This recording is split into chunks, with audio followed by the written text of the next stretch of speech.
திருப்பூரில் வரதட்சணை கொடுமையால் பிரீத்தி என்ற இளம்பெண் தூக்கிட்டு உயிரை மாய்த்து கொண்டது அதிர்ச்சியை ஏற்படுத்தியுள்ளது.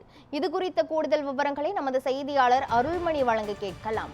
அருள்மணி, அந்த பெண் வீட்டார் தரப்பிலிருந்து என்ன கூறுகிறார்கள்? இது தொடர்பாக காவல்துறை என்ன நடவடிக்கை எடுத்திருக்கிறது? மேலும் விவரங்கள் என்ன?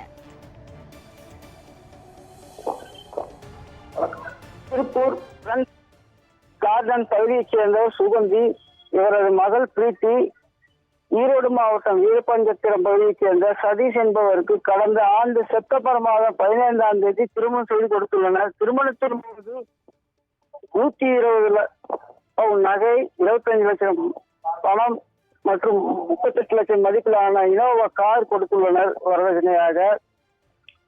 இந்த நிலையில் பிரீத்தியின் சொந்த நிலத்தை விற்று அதில் வந்த பணம் 50 லட்சம் இருப்பதை அறிந்த கணவர் தற்போது பணம் வேண்டும் என கேட்டுள்ளதாக கூறப்படுகிறது. இதனால் இருவருக்கும், கணவன் மனைவி இருவருக்கும் சண்டை ஏற்பட்டுள்ளது. இதனால் கடந்த 10 மாதங்களுக்கு முன்பு பிரிந்து பிரீத்தி தாய் வீட்டிற்கு வந்துள்ளார். இந்த நிலையில் தற்போது நேற்று வீட்டில் யாரும் இல்லாத நேரத்தில் தூக்கிட்டு தற்கொலை செய்துள்ளார். இது குறித்து நல்லூர் போலீசார் வழக்கு பதிவு செய்து விசாரணை நடத்தி வருகின்றனர்.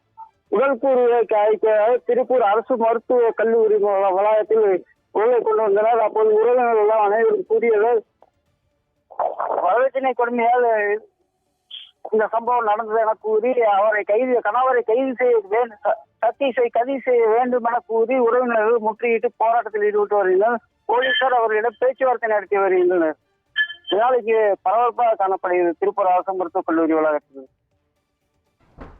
திருப்பூரில் வரதட்சணை கொடுமையால் பிரீத்தி என்ற பெண் தூக்கிட்டு உயிரை மாய்த்து கொண்டு உள்ளார். இது குறித்த முழுமையான விவரங்களை வழங்கியதற்கு நன்றி அருள்மணி.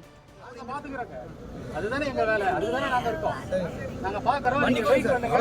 உங்களுடைய இது வந்து ஸ்டேட்மென்ட் நீங்க ஆடியோ கிட்ட கொடுங்க. நான் கொடுத்துட்டேன் சார், பண்ணி கொடுங்க சார். ஆடியோ ரிப்போர்ட் வரும். நாங்க பண்றோம். கனவுல நினைக்கிறோம் சார். அக்யூஸ்ட் நான் பிடிக்க சொல்றேங்க. நீதி வேணும் சார். அக்யூஸ்ட் நான் பிடிக்க சொல்றேன். சரி சார். ஒரு என்கொயரிக்காக நீங்க கூப்பிட்டு அதை பண்ணிருந்தீங்க. ஓகே.